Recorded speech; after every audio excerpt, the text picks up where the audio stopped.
Nhìn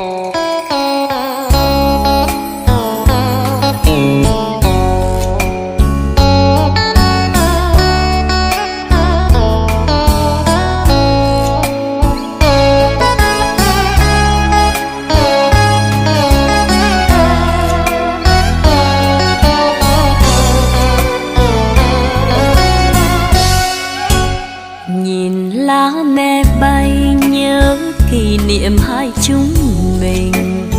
ngày đó quen nhau vương chút tình trên tóc mây, đôi mắt thơ ngây hoa nắng ươm đầy, đẹp tựa như lá me bay nên tình anh chót vây. Ngày đó yêu nhau chúng ta thường qua lối này, từng lá me bay vương gót hài hoa bướm say,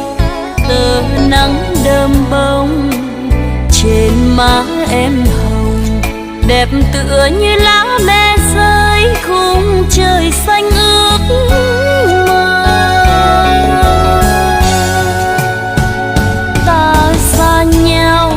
lúc hè về vương xác phược buồn, néo đường thành đô khói ngập trời, vùng luyến thương ơi mùa thu dâng cao, biết rằng người yêu đang mong xin hiếu dùng, lửa còn đốt cháy quê hương. Giờ đã xa nhau những kỷ niệm xin vẫy chào, vùng lá me bay năm tháng dài thương nhớ ai, em cố quên đi thương nhớ làm gì, tình mình như lá me rơi trên dòng suối biển khơi.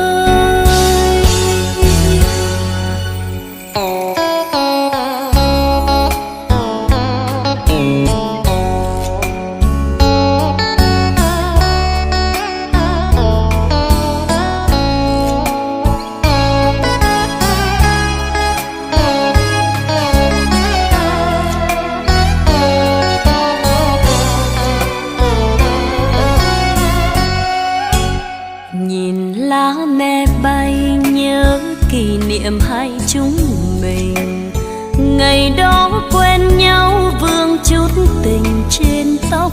mây, đôi mắt thơ ngây hoa nắng ươm đầy, đẹp tựa như lá me bay nên tình anh chót vây.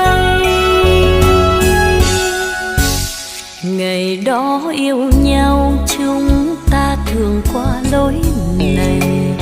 từng lá me bay vương gót hài hoa bướm say,